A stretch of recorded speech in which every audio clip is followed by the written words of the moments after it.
Chapter 25. A gentle drizzle had started to fall by the time Cindy pulled into the car park out the back of the red brick building. It had been nice giving herself the previous day off to recover, and although she was still unwell, the glands of her throat sore and swollen, at least she felt vaguely human. "How good of you to join us today." Vanya greeted her tersely as she entered the office. Cindy placed a hand on her neck self-consciously. "Did Kamaria pass on my message yesterday?" "She said you were ill, yes." Hovering awkwardly in front of her boss, Cindy was aware of an odd tension between them. Could Vanya really be that angry about her taking a sick day? "I'm afraid we need to have a chat." Her supervisor's face was expressionless. "Come with me." With her bag weighing heavy, Cindy followed Vanya into a spare meeting room, where she perched on the edge of a chair, adjusting her blouse, the neckline suddenly seeming uncomfortably tight. What was happening? She licked her lips. She wasn't the sort of person who got into trouble. Had she been out of the workforce that long that she'd broken some unwritten rule? "I'll keep this brief." Vanya closed the sliding door and sat down opposite. "We're letting you go." "What?" Cindy's stomach dropped. "Your performance hasn't been up to scratch, and as you're still in your probationary period, we've decided it's best to terminate the contract now." Cindy's mouth turned dry. But her work had been good. Her supervisor had said as much. "Has something happened?"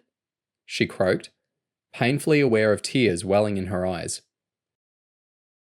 "I have become aware of several occasions where your behaviour breached company policy. Drinking on the job, for instance." Drinking on the job? Cindy was about to protest when she remembered happily clinking glasses with her tutor. Had he turned on her? "Michael has spoken to you?" "He contacted me to raise some concerns. Yes." Vanya kept her gaze on Cindy's forehead. "Working while intoxicated, using company time to socialise, using work equipment for personal engagements." Cindy shook her head. "Are you saying you haven't done those things?" Her mind was completely blank, any hope of rational discussion obliterated by a burning sense of betrayal. Why would Michael do this to her? Because she'd rejected him? But he seemed okay with everything. They'd left on friendly terms, hadn't they? I haven't done anything wrong," she eventually stammered, feebly. "I'd like to stay on. Surely we can discuss this further." "We'll pay you for the rest of the month, of course." Vanya's words were flat. "But you'll need to pack up your desk and leave now. I'll walk you out." "What about all my work? The campaign?" Vanya shrugged. "I'm sure we'll manage with our internal resources for the time being. The designers will look at your photos. Hopefully there's something there we can salvage." Numbly standing up, Cindy headed to her desk, feeling like a million eyes were upon her. Did everyone else know? They must. This was so humiliating. Under Vanya's watchful gaze, she grabbed the few personal possessions she'd proudly displayed around her desk, clumsily unsticking the photo of Nicholas and Emmett and doing her best not to cry. As she walked out, away from the colleagues who would soon be unable to remember her name, she was overcome by a rush of anger. Michael had only ever recommended her for the job because he'd been interested in her, and now that she'd rejected him, he'd taken it away. Bastard. She waited until she was in the car before dialing his number. Her pulse raced as she mentally ran through everything she was going to say. But of course, her call rang out. Hanging up, Cindy managed another 2 blocks before needing to pull over and give in to her tears. She'd been foolish to believe that opportunities like this came without a price. And now she was back to nothing. A stay-at-home mother. A wife. Nothing. The hallways were empty as Emmett strode towards his office, grateful for the later start and the time to himself. He'd sent Stephen and Morton back out to St Kilda that morning to continue the search for security footage around the Ackland and Robe Street areas, now that they had a firm date and time for Natalie's death. He checked his phone again. So far, there'd been no word from either officer, and Emmett desperately hoped that meant they were having some success. Settling down at his desk, he flicked on the television that hung above his whiteboard and scrolled through the channels. Right now, his homicide colleagues would be fronting the media, releasing the footage of the unknown man at the nursing home and providing an update on the investigation. It was a job he'd been more than happy to delegate, and one that made him feel increasingly anxious. Was he sure this was the right move? What if it was a mistake? After establishing that no news channels were taking the press conference live, he switched the television off. He'd just have to wait. Retrieving 2 folders, one for each of the murdered women, Emmett scanned over the notes. He knew the details by heart, but still he read slowly, taking in each fact and considering how it might link to the other victim. It was after 2 p.m. when the call came. He ignored the incessant ringing at first, presuming Annette would handle it. But when she didn't, he eventually clambered up, deciding the interruption would be a good excuse to go outside and get a decent coffee. Good afternoon, missing persons. He leant over the abandoned reception desk and pressed the phone to his ear, realizing sheepishly this was the first time he'd ever answered a call to their general number. It was the company director of DGP Finance, Jeff DeGrassi Porteous. That slimy voice. It's probably nothing, the man chuckled. But given what happened to that other bird, I thought you should know. A strange tightness developed in Emmett's chest. What is it? Our receptionist didn't turn up this morning. Jeff paused again, and Emmett imagined the unpleasant man to be patting the rolls of his stomach.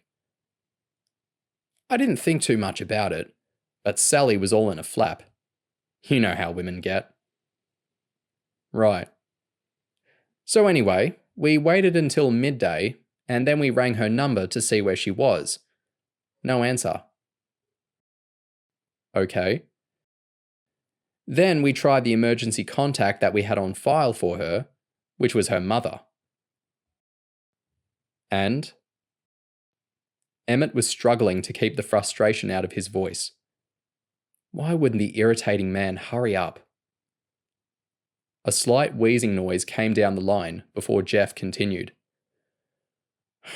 Well, her mother was all flustered, because apparently she was looking after some kid of hers or something. So she went over to her flat to check on her, and she wasn't there.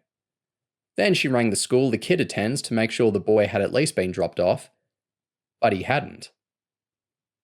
I see. Emmett tapped the scrap of paper he'd been scribbling on. Is it out of character for her to fail to show for a shift? Yeah, I guess so, Jeff croaked, before breaking into a hacking cough. She's only an intern here, and, like I said, there's probably nothing to it, but I just thought. No, I'm glad you phoned. Emmett's mind was starting to race. Can you give me whatever details you have on this woman? And I'll need the contact for her mother too. After hanging up, Emmett found himself staring blankly at his notes. He pictured the fancy city office that he'd visited with Bianca, the unappealing director and the overseas investors. Then he remembered Rosemary's quick exit as she left on her final day. The way she'd seemed so out of place. As he filled up a thermos with instant coffee from the kitchen, Emmett phoned Bryce. Something about this development was making him panic. What were the chances of another woman going missing from DGP Finance? The home of Gloria Knowles was modest, to say the least, and Emmett hesitated as he held the ratty fly screen open. Thank you for seeing me so quickly. He scrunched his nose as he followed the plump woman over a broken tiled step and down a musty hallway. A heavy aroma of cleaning chemicals hovered over the main living area, and Emmett had to fight the urge to leap to the far side of the room and open a window. You live here with your daughter and son, do you? No. The woman's tight lips thinned, showing deep lines around her mouth. Her son Spencer lives with me, but Abby, that's my daughter, she has a flat nearby. I see, Emmett murmured, not wanting to breathe in too much of the noxious air. And I'm told she failed to show up for her shift at work today. Do you have any idea where she might be? Abby's mother snorted. She'll be tangled up with some loser of a man, no doubt. That's what she always does. I'm not worried about her. She'll be fine. It's Spencer I'm concerned about. Why didn't she take him to school? You said Spencer is your daughter's son, and yet he was living here? Gloria's face twitched.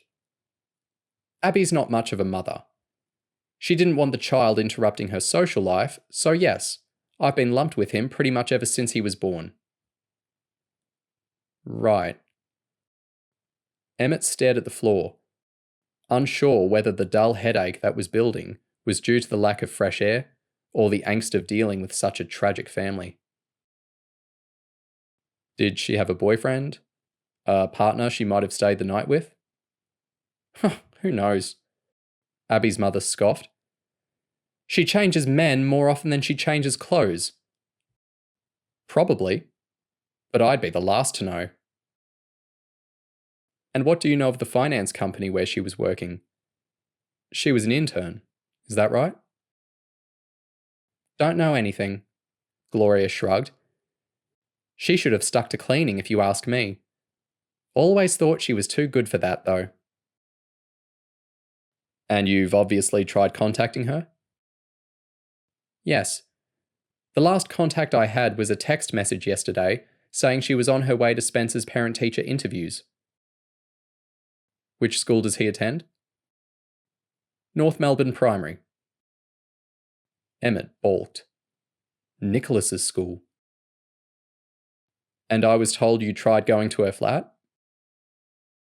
Yeah, she left her keys under the gnome out the front like she always does, but she wasn't there. I went through all the rooms and everything. What time was that? Only a couple of hours ago. Okay. Emmett stood up, eager to keep moving.